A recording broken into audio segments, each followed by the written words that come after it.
Hello, this is Tony Heller from RealClimateScience.com, the climate guy setting the record straight about climate. In this video, I show how government climate scientists have begun an all-out effort of fraud, collusion, racketeering, lying, and data tampering in order to extort money from President Trump. The fake news New York Times has a dramatic headline today.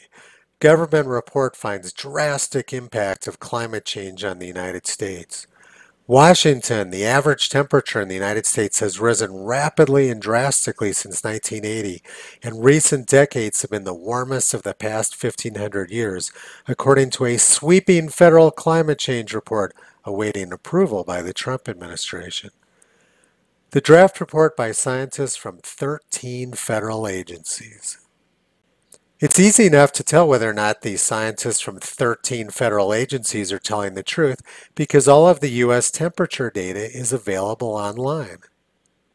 NOAA keeps a database of 1,200 temperature stations located around the U.S. called the United States Historical Climatology Network. The abbreviation for this is USHCN.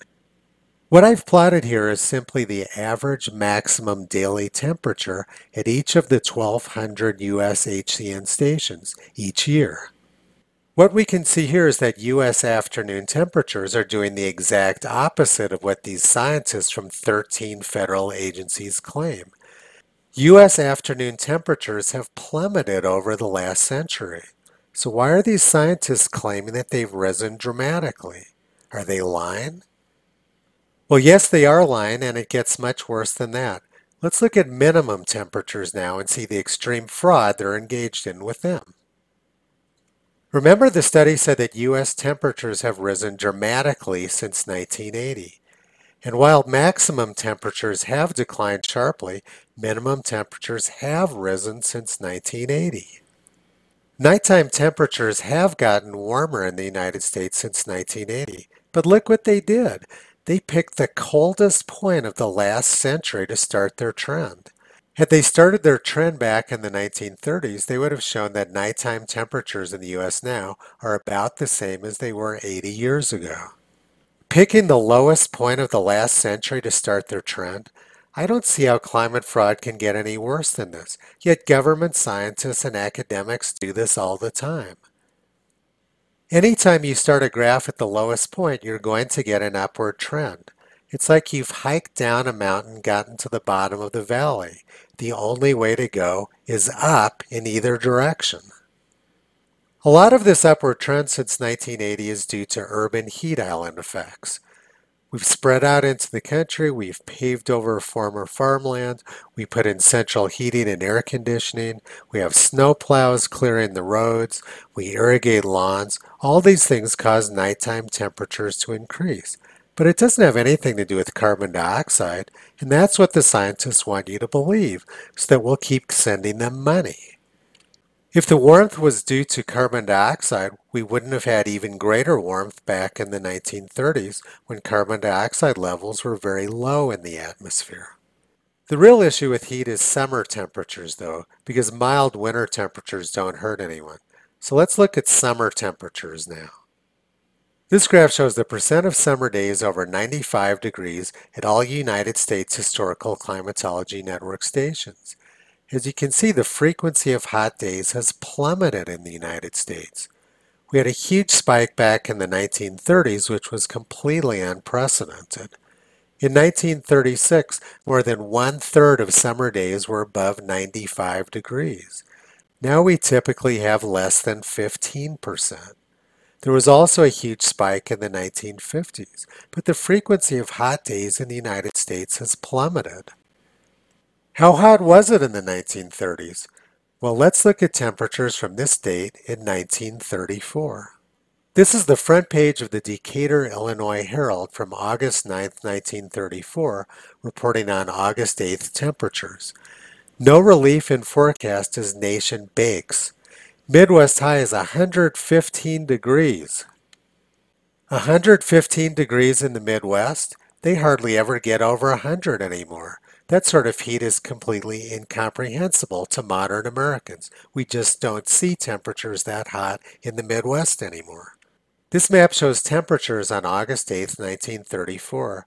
The yellow dots show locations that were over 90 degrees, and the red dots show locations that were over 100 degrees. And most of this part of the country in Iowa, Illinois, Missouri was over 110 degrees that day. Like I said, those sort of temperatures are incomprehensible now. We never see temperatures like that anymore. It was much hotter in the 1930s than it is now. Now let's compare that with the forecast for this week. The Midwest is seeing record cold. This huge red spot in the middle of the country in 1934 has become a huge blue spot. I live in Boulder, Colorado. We just had our second coldest August 7th on record today. Temperatures never got out of the 50s. It was ridiculously cold. It's like a winter day. Compare that with 1934. We were burning up back then. It's bad enough that these 13 government agencies are colluding and lying about heat in the United States, but the real crime is what NOAA's doing to the U.S. temperature record. The blue line shows the actual average measured temperature at all 1,200 United States Historical Climatology Network stations. What they show is that the United States was warmest in the 1930s and that temperatures have declined since the 1930s. But that's not the data they show the public. The data which NOAA releases to the public is the red line. This is highly altered data and shows a sharp warming trend, which does not exist in the actual measured thermometer data.